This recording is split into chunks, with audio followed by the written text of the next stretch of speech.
এই সংগঠনের কর্ণধার নিমাই বাবু,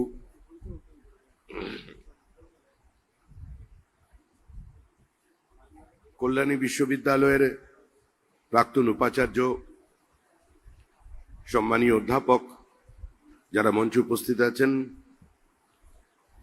বিশিষ্টজনেরা এবং যারা এই বিজ্ঞান মেলায় কার্যত অংশগ্রহণ করেছেন, ভবিষ্যতের এন্টারপ্রেনার বা বার্ডিং সায়েন্টিস্ট, যে ভাষায় আমি বলি না কেন, আপনাদের এই প্রচেষ্টা সফল হোক, সার্থক হোক এবং সারা দেশব্যাপী এই সংগঠন যেভাবে সচেতনতা বাড়াতে কাজ করে চলেছে একটা নির্দিষ্ট লক্ষ্যে,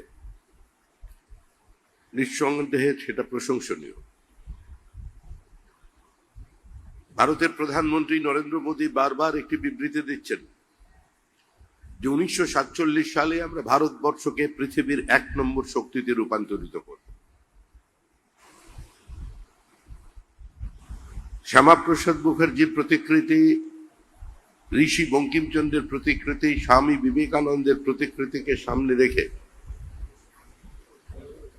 আজকে আমরা এখানে সকলেই সমবেত হয়েছে। আমি একজন রাজনৈতিক কর্মী, এর বাইরে আমার কোনো পরিচয় নেই।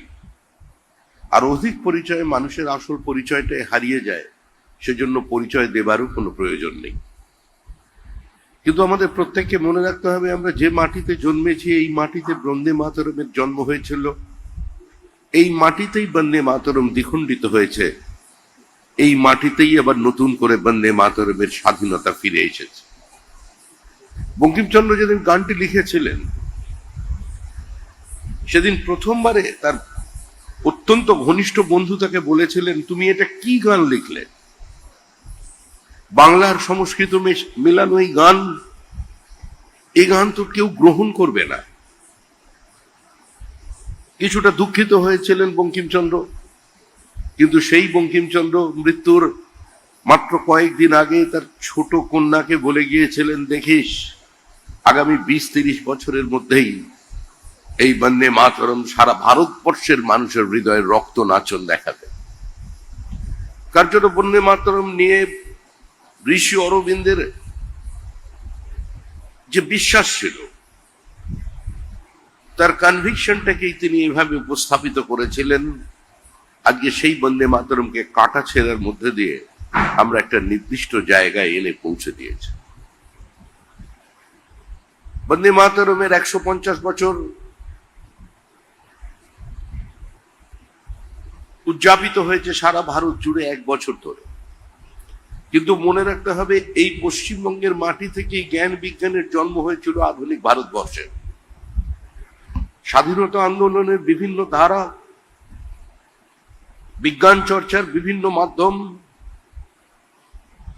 বঙ্গদেশ থেকেই কার্যত নোবেল পুরস্কার দিয়ে আমাদের মনীষীদের স্বীকৃতি, আমরা প্রবল চেষ্টা করেও আজকে নিজেদের প্রতিষ্ঠিত করতে পারিনি। আমরা যারা এখানে অংশগ্রহণ করছি, মনে রাখতে হবে প্রত্যেকেই আমরা আজকে একটা পরিযায়ীদের রাজ্য হিসেবে চিহ্নিত হয়ে গেছে। মেধা পশ্চিমবঙ্গ থেকে চলে গেছে, এখান থেকে সাইফন অফ ক্যাপিটাল হয়েছে। কিছু বিশ্ববিদ্যালয় তৈরি হয়েছে, কিন্তু বিশ্ববিদ্যালয় তৈরি করার প্রতিযোগিতাতেও কিংবা তার মানেও আমরা পিছিয়ে আছি। এখানে মাননীয় অধ্যাপকরা সেটা স্বীকার করে নেবেন। আসলে আমরা রাজ্যের কোনো জায়গায় প্রতিযোগিতায় ছিলাম না। যে পশ্চিমবঙ্গ বা যে অবিভক্ত বঙ্গদেশ একদিন সারা ভারতবর্ষকে, সারা দেশকে পথ দেখিয়েছিল, আমরা সমস্ত প্রতিযোগিতায় কার্যত পিছিয়ে গেছি। একটা মার্জিনালাইজড স্টেট হিসেবে নিজেদের মানুষের সামনে নিয়ে আসতে পেরে। তার একমাত্র কারণ হলো প্রত্যেক ঘটনার মধ্যে রাজনীতির অনুপ্রবেশ। একটা রাজনৈতিক সমাজ রাজনীতির আঙ্গিকের বাইরে কোনো কিছু চিন্তা না করতে পারা একটা বিক্ষিপ্ত অসমাপ্ত মেধা আজকে চরম সর্বনাশের দিকে আমাদের নিয়ে পৌঁছে গেছে। আপনি ভারতবর্ষের যে কোনো বড় শহরে যান, বাঙালি প্রতিষ্ঠিত, কিন্তু তিনি আর পশ্চিমবঙ্গের বাঙালি নেই, তিনি সেখানে নিজেকে এস্টাবলিশ করে ফেলেছেন। বেঙ্গালুরুর দ্বিতীয় কথ্য ভাষা বাংলা, 14,60,000, তাও 3 বছর আগের হিসাব। শিক্ষিত তরুণ তরুণীরা কাজ করছে বেঙ্গালুরুতে, দ্বিতীয় কথ্য ভাষা বাংলা তৈরি হয়ে গেছে সেখানে। তার একমাত্র কারণ হলো আমরা। সিলিকন ভ্যালি থেকে শুরু করে নিউ জার্সি, সান ফ্রান্সিসকো থেকে শুরু করে ম্যানহাটন, নাসা থেকে শুরু করে ইসরো, বাঙালি প্রতিষ্ঠিত। বাংলা ভাষা তার মাতৃভাষা, কিন্তু স্থান বদলে গিয়েছে। আমাদের প্রথম পরিচয় আমরা ভারতীয়, তারপরে আমরা বাঙালি, মারাঠি, গুজরাটি যাও হতে পারি, কিন্তু এই পশ্চিমবঙ্গের মাটিতে যারা বসবাস করছেন তিনি যে কোনো ভাষায় কথা বলতে পারেন। তিনি তো পশ্চিমবঙ্গের মানুষ, তিনি বাঙালি। আজকে তাদের উত্তরণের যে স্বপ্ন, সেটা কার্যত শেষ হয়ে গিয়েছে। মাত্র 100 দিন আগে একটা সরকারের পরিবর্তন হয়েছে, একটা নতুন সরকার। আমরা চেষ্টা করে চলেছি সেই সরকারটা যেন পশ্চিমবঙ্গ রাজ্য সরকার হয়, সেই সরকার যেন সরাসরি দল দ্বারা নিয়ন্ত্রিত না হয়। দলীয় প্রতীকে আমাদের মুখ্যমন্ত্রী নির্বাচিত হয়েছেন, আমরা সংখ্যাগরিষ্ঠতা পেয়েছি। 49 বছরের একটা পলিটিক্যাল হেজিমনিকে শেষ করে দিয়ে শ্যামাপ্রসাদের মাটিতে শ্যামাপ্রসাদের সরকার তৈরি হয়েছে। গণতন্ত্রের প্রাথমিক শর্তই হলো বিরোধিতার অধিকার, রাইট টু ডিসেন্ট। এই রাইট টু ডিসেন্টকে যদি কেউ বাজেয়াপ্ত করতে চায়, তাহলে সেই সরকার বা সেই গণতান্ত্রিক ব্যবস্থা দীর্ঘদিন টিকে থাকতে পারে না। আপনারা যারা এখানে এসেছেন তারা মনে রাখবেন, মেধার বিকাশ যে কোনো রাজ্যে, যে কোনো দেশে সম্ভব। সরকার আপনাদের পাশে দাঁড়ানোর চেষ্টা করবে। ভারত সরকারের পক্ষ থেকে নতুন নতুন স্টার্টআপের জন্য, নতুন আইআইটিয়ানদের কাছ থেকে নতুন নতুন বহু প্রজেক্ট আসছে। এমনকি প্রথম একটা কমার্শিয়াল প্রজেক্ট লঞ্চ হয়েছে, সেটা কাজ করছে সম্পূর্ণ স্পেসে।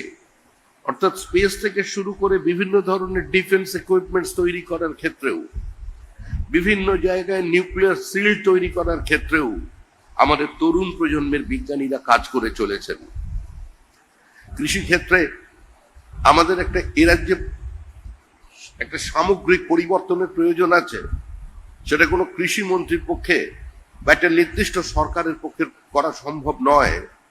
এখনো স্বাধীন ভারতবর্ষের এতদিন পরেও যে পশ্চিমবঙ্গের Bardhaman rice bowl of India নামে পরিচিত ছিল, সেখানে একর প্রতি জমির ফার্টিলিটি কমছে। চাল উৎপাদনেও আমরা 3 নম্বর জায়গায় পৌঁছে গেছি। আজকে কৃষির আধুনিকীকরণ এ রাজ্যে সম্ভব হয়নি। 30% বেশি জমিকে আমরা এখনো পর্যন্ত সেচের আওতায় নিয়ে আসতে পারিনি। এটা কোনো সরকারের শুধু ব্যর্থতা নয়, এই ব্যর্থতা একটা দৃষ্টিভঙ্গির। এই ব্যর্থতা হয়েছে আমরা আত্মবিস্মৃত হয়ে গেছি সেই কারণে। তাই শুধু কোনো ভাষণ বা বক্তৃতা দিয়ে এই অবস্থার পরিবর্তন কোনো রাজনৈতিক ব্যক্তিত্ব করে দিতে পারবেন? সরকারের কোনো নির্বাচিত জনপ্রতিনিধি কিংবা মন্ত্রী আপনাদের এই উদ্যোগে উপস্থিত হলেই এই উদ্যোগের সামগ্রিকভাবে একটা পরিবর্তন এসে যাবে, এটা মনে করার কোনো কারণ নেই। যেখানে বিশিষ্ট অধ্যাপকেরা আছেন, এখানে বিভিন্ন ফ্যাকাল্টির যারা হেড করেন তারা আছেন, এখানে অনেক প্রতিভাবান ছাত্রছাত্রীরা আছেন। তারা যদি অংশগ্রহণ করেন, তারা যদি এগিয়ে আসেন, সরকার তাদের পাশে থাকবে। সরকারের কাজ কোনো ব্যবসা চালানো নয়, সরকারের কাজ সম্পূর্ণভাবে নিজে থেকে কৃষিকার্যের মধ্যে কোনো পরিবর্তন এনে দেওয়া নয়। আপনাদের সরকারের সঙ্গে থাকতে হবে, সরকারকে প্রপোজাল দিতে হবে। আমাদেরই রাজ্য সরকারের একজন মাননীয় মন্ত্রী দুধ কুমার মণ্ডল, তিনি এখন এখানে উপস্থিত হয়েছেন। আমি আমার বক্তব্যকে আর দীর্ঘায়িত করছি না, কিন্তু মনে রাখবেন, এই পশ্চিমবঙ্গে আমরা এখনো আপ্রাণ চেষ্টা করে যাচ্ছি পশ্চিমবঙ্গ রাজ্য সরকার তৈরি করতে।